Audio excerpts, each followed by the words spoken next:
எடப்பாடி பழனிசாமியை கைது நடவடிக்கை செய்ய வேண்டும் என்று நேரடியாகவே பிரதமர் நரேந்திர மோடி அவர்களுக்கு கடிதங்களை அனுப்பினார் பன்னீர்செல்வம் அவர்கள்.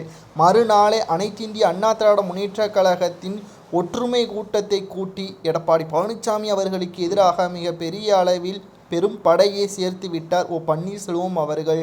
இன்று இரவிற்குள் பன்னீர்செல்வம் அவர்கள் கொடுத்த கடிதத்தை படித்த பிறகு, மேலும் மத்திய அமைச்சர்களுடன் ஆலோசனை செய்த பிறகு எடப்பாடி பழனிசாமி அவர்கள் செய்த ஒட்டுமொத்த ஊழல்களும் உடனாக இருந்த முன்னாள் அமைச்சர்களையும் விசாரணை செய்ய வேண்டி தற்பொழுது சிபிஐ துறையினர்களுக்கு உத்தரவுகளை பிறப்பித்திருக்கிறது உள்துறை அமைச்சர் அமித்ஷா அவர்கள். இந்த நிலையில்தான் எடப்பாடி பழனிசாமியின் கதை இத்துடன் முடிந்துவிடும் என்றும், வருகின்ற நாடாளுமன்ற தேர்தலுக்கு முன்பாகவே எடப்பாடி பழனிசாமி அவர்கள் அதிமுகவிலிருந்து நீக்கப்படுவதோடு மட்டுமல்லாமல், முன்னாள் அமைச்சர்கள் எடப்பாடி பழனிசாமி அவர்களுக்கு விசுவாசமாக இருந்தவர்களும் கட்சியிலிருந்து நீக்கப்படுவார் என்றும் எடப்பாடி பழனிசாமி அவர்களுக்கு எதிராக பன்னீர்செல்வத்தின் ஆதரவாளராக இருக்கக்கூடிய வைத்திலிங்கம் அவர்கள் கூறியுள்ளதுதான் தற்பொழுது வைரலாக பரவி வருகிறது.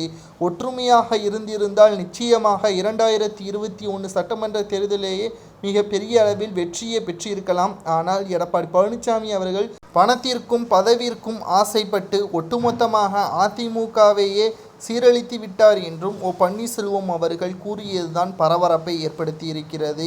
இன்று இரவிற்குள் எடப்பாடி பழனிசாமியை விசாரணை செய்வதற்காக சிபிஐ துறையினர்கள் எடப்பாடி பழனிசாமியின் வீட்டிற்கு செல்வார்கள் என்றும், இதுவே எடப்பாடி பழனிசாமி அவர்களின் கதை முடிப்பதற்கான சரியான நேரம் என்றும் அரசியல் வட்டாரத்தில் பேச்சுக்களும் அடிபட்டு வருகிறது.